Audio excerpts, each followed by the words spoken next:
여러분 안녕하십니까? 6월 18일 수요일 KTV 뉴스 시작합니다. 캐나다에서 G7 정상회교 일정을 마친 이재명 대통령이 잠시 후 귀국길에 오릅니다. 이 대통령은 이번 캐나다 G7 정상회의 참석을 계기로 주요국 정상과 신뢰를 구축하고 정상외교 복원을 전 세계에 알렸습니다. 캐나다 캘거리에서 이혜진 기자입니다. 1박 3일간 쉴 틈 없이 이어진 G7 정상외교 일정. 취임 12일 만에 다자외교 무대에 오른 이 대통령은 G7 정상회의를 계기로 9개 나라 국제기구 수장과 만났습니다. 이 대통령 특유의 친화력과 유머로 자유롭고 우호적인 분위기에서 각국 정상들과 격이 없는 대화가 이뤄졌습니다. 대통령실은 이번 G7 일정을 통해 한국의 정상외교가 완전히 복원돼 있다고 평가했습니다.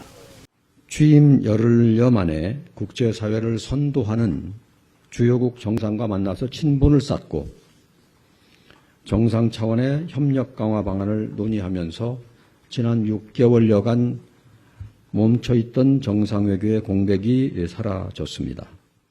대통령실은 아울러 국제사회에 민주 한국이 돌아왔다는 메시지를 분명히 각인시키고 한국의 민주주의 복원을 알리는 성과가 있었다고 밝혔습니다. 각국 정상들은 한결같이 큰 위기를 극복한 한국의 민주주의 회복력을 높이 평가했습니다. 새 정부 출범을 환영하는 메시지도 앞다퉈 전했다고 대통령실은 밝혔습니다. 무엇보다 이 대통령의 국익 중심 실용 외교가 성공적으로 첫걸음을 뗐다는 평가입니다. 모든 양자회담에서 무역과 투자, 공급망과 에너지 등 우리 경제와 기업에 도움이 될 실질적 협력 증진 방안에 대한 집중 논의가 이뤄졌습니다. 이 대통령은 이번 G7 정상회의 참석을 계기로 다자 정상외교 무대에 본격적으로 데뷔했습니다. 이 대통령이 앞으로 열어갈 실용 외교를 엿볼 수 있는 좋은 기회가 될 걸로 보입니다. 캐나다 캘거리에서 KTV 이혜진입니다. 이재명 대통령은 G7 정상회의에서 이시바 시게루 일본 총리와 첫 한일 정상회담을 했습니다. 이 대통령은 영국과 유럽연합 등 다른 주요국 정상들과도 연쇄회담을 이어갔습니다. 김경호 기자입니다. 이재명 대통령과 이시바 시게루 일본 총리가 손을 맞잡고 인사를 나눕니다. 이 대통령 취임 후 14일 만에 이뤄진 이시바 일본 총리와 첫 한일 정상회담. 이 대통령은 이번 정상회담을 계기로 한국과 일본이 미래지향적으로 더 나은 관계로 발전하길 기대한다고 말했습니다. 작은 차이들이 또 의견의 차이들이 있긴 하지만 그런 차이들을 넘어서서 한국과 일본이 여러 면에서 서로 협력하고 서로에게 도움되는 관계로 더 발전해 나가길 기대합니다. 이시바 총리도 양국 정부와 기업뿐 아니라 국민 간 교류도 더 활성화되길 기대한다고 화답했습니다. G7 계기 캐나다 방문 이틀 차, 이 대통령은 다른 주요국 정상들과도 활발히 만나며 정상외교에 박차를 가했습니다. G7 초청국 공식 환영식에 참석한 뒤 키어 스타머 영국 총리와 자유무역 협정 개정 등 협력 강화를 약속했고 유럽연합 지도부와 처음으로 만나 안보 방위 파트너십 아래 더 긴밀히 힘을 모으기로 했습니다. 이 대통령은 또 안토니오 구테레시 유엔 사무총장과 회동에선 유엔이 국제 평화와 번영에 기여할 수 있게 한국이 필요한 지원과 역할을 하겠다고 약속했습니다. 브라질 룰라 대통령, 멕시코 셰인바움 대통령에 이어 모디 인도 총리와도 만난 이 대통령은 인도에서 발생한 항공기 추락 사고와 관련해 깊은 위로를 전했습니다. 의장국인 캐나다 마크 카니 총리와 정상회담에서는 이번 G7 정상회의 초청에 감사를 전하고 국제사회 기대에 부응하기 위해 적극 노력해 나가겠다고 말했습니다. KTV 김경호입니다. 정부와 여당이 협의회를 열고 추경안의 세부 사항을 조율했습니다. 전 국민의 민생회복지원금을 지급하고 취약계층은 추가 지원하는 방향으로 조율을 마쳤습니다. 신국진 기자입니다.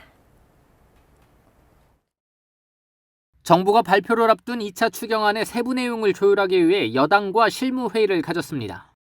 비공개로 열린 협의회에서는 민생지원금 지급 범위와 액수 등을 중점 논의한 것으로 알려졌습니다. 추경 규모는 올해 4월 발표된 1차 추경 12조 2천억 원에 2차 추경을 합쳐 총 35조 원 규모에 근접한 것으로 알려졌습니다. 이로써 2차 추경 규모는 약 22조 원이 될 전망입니다. 당정은 민생지원금의 보편 지원을 기초로 취약계층에 추가 지원하는 데 협의했습니다. 구체적인 지원 액수는 발표하지 않았지만 민생회복지원금의 경우 전 국민에게 15만 원에서 50만 원을 지급하는 방안이 유력한 것으로 알려졌습니다. 1인당 15만 원을 우선 지원하고 차상위 계층과 기초수급 계층에는 더 두텁게 지원하는 겁니다. 아울러 지역 내 소비 촉진을 위해 지역화폐를 추가 발행하기로 했습니다. 발행 규모는 약 4천억 원으로 지방으로 갈수록 할인율을 높이는 방향으로 설계하겠다고 밝혔습니다. 소상공인 채무도 적극 조정하기로 하고 일정 규모의 빚을 탕감하기 위한 예산을 추경안에 반영된다고 당정은 설명했습니다. 정부는 이와 함께 지난해 예상보다 세금이 덜 거칠 것으로 보고 예산을 다시 짜는 세입 경정을 하기로 했습니다.